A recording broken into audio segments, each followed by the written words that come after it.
Welcome back to another Polar Warrior video.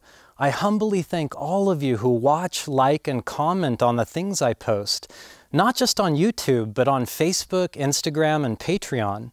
So, I recently asked members of the bipolar community to share some of their favorite mental health advice.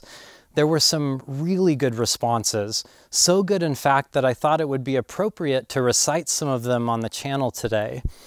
It's encouraging for me to hear from others who know what it's like to live with this illness, so thank you to all who participated. I hope you guys enjoy and find a little inspiration here. Without further delay, let's get to the good stuff. This first one comes from Angie.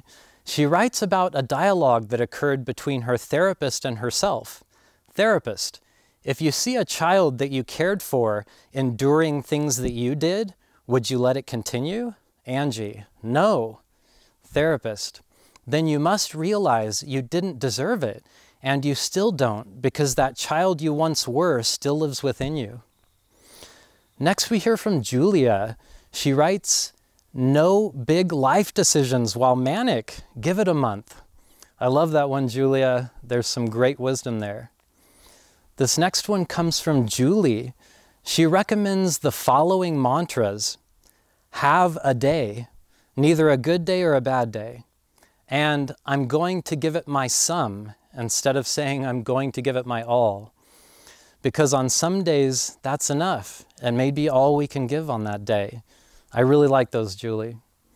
Now we hear from Anna. She writes, let it float. My therapist said this to me about intrusive and obsessive thoughts, to just let them float by.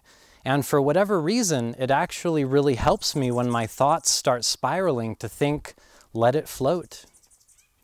This fifth one comes from Amber, who says, go to therapy, in all caps. She says this is advice she will give to every person who will listen. This next one comes from Kimmy. She writes, I learned that distraction does actually work, and I don't need to be in a hospital to do it. I was quite depressed. I reached out for help. My mental health nurse came to see me yesterday, and she didn't talk from a script like they normally do. She sat with me in the darkness while I tried to get my muddy thoughts out. We tailored a plan for the day, put on background noise to keep me out of my head. I chose a gaming stream. Do something easy that I enjoy. I chose to color. I sat with the stream on, couldn't make sense of it, but I slowly sharpened and switched out my new pencils. Distraction does actually work, and I don't need to be in a hospital to do it. I really like that. Distraction does actually work, and I don't need to be in a hospital to do it. Now we hear from Courtney.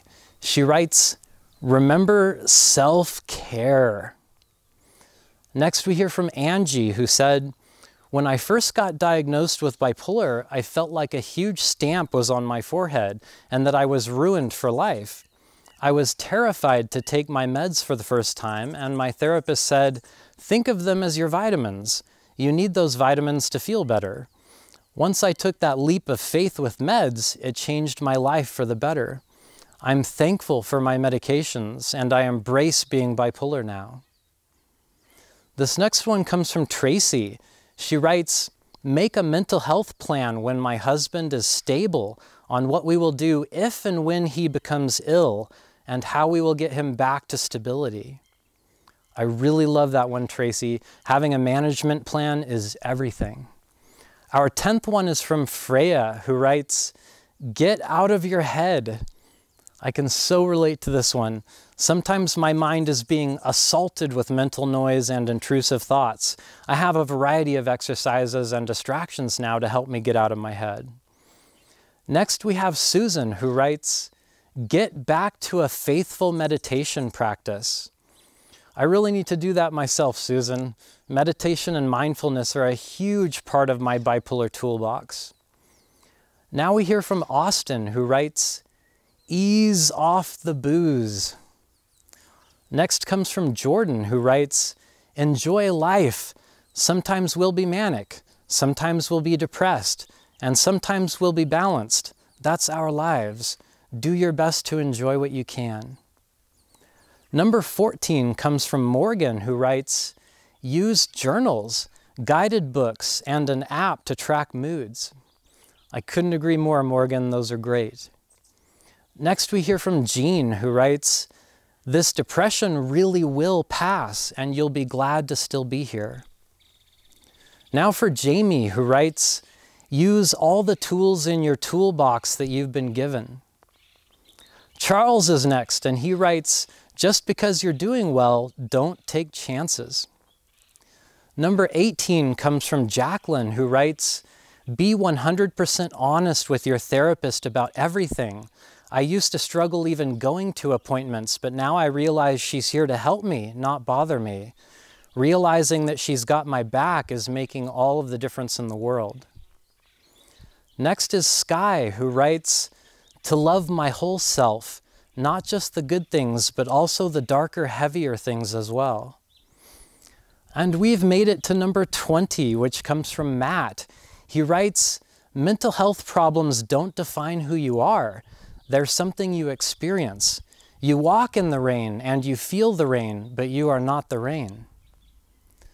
So the main reason why I wanted to make this video is to keep the conversation going. That said, what is some advice that you'd like to pass on to the community? Maybe something that's made your journey a little easier? Please join the conversation in the comments. A lot of us read them, and your words could make a difference in someone's life.